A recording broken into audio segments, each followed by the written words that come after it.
Hello and welcome back to my YouTube channel. Today I'm going to be talking about how to make your drone footage stand out from the rest. So before you even get started, a great thing to do is to actually plan out your shots before you even get the drone up in the air. So before you start shooting, you're going to want to have a plan of the angles to use, the distance that you're going to fly, some of the shots that you want to capture as well, and that's all before doing your risk assessment and getting up in the air. So some people will prefer to do a storyboard before they go out and start shooting. I used to do that earlier on, but now what I'll do is just write a shot list. So I would make sure that I would have all my shots laid down to ensure that I didn't miss any and make sure that I have a plan in place.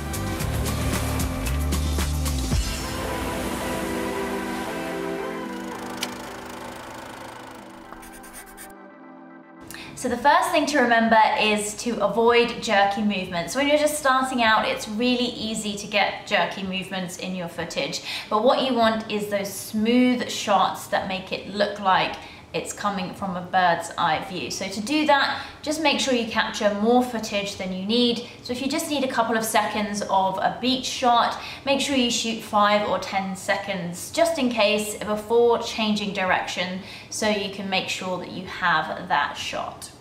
So once you've found your angle, you can do a nice, slow, coasting move with subtle panning motions. Focus on the drone's flight path rather than the drone's camera movements, and that will help as well.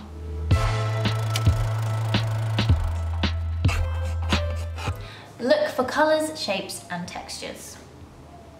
So when you're gliding through the sky, have a look out and see if you can see anything that really stands out, whether there's shadows, movement, textures, different shapes that would really be interesting to see from above. So for example, if you're in the sky and you can get your drone close to a big landscape element like rocks or trees, as long as you're doing it safely, if you fly past them, that always adds depth to your shots and really makes your video stand out.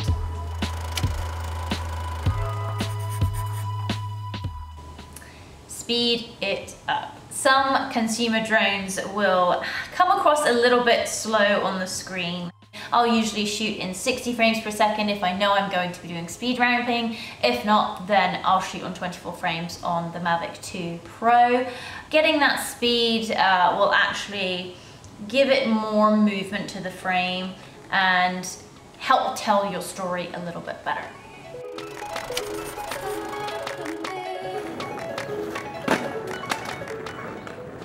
But just adding in a few sound effects can make so much difference and make your footage really come to life, enhance it, and immerse your audience fully into your video and your story.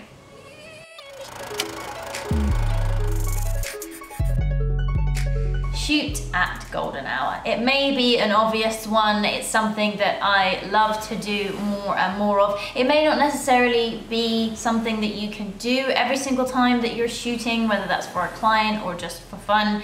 Sometimes the sun won't even be out, but it does really bring your footage to life and it makes it look more cinematic. And sometimes if you can really capture the sun just as it's setting, it really makes your footage absolutely beautiful. And of course, last but not least, flying safe and responsibly. Make sure you do a risk assessment before you get up in the air. Avoid any congested areas and no-fly zones, and make sure you keep an eye on the drone if you can. Thanks for watching. If you liked it, give it a thumbs up and subscribe. Comment below. I'm also on Instagram as MonicaWalton_, and I'll see you next time.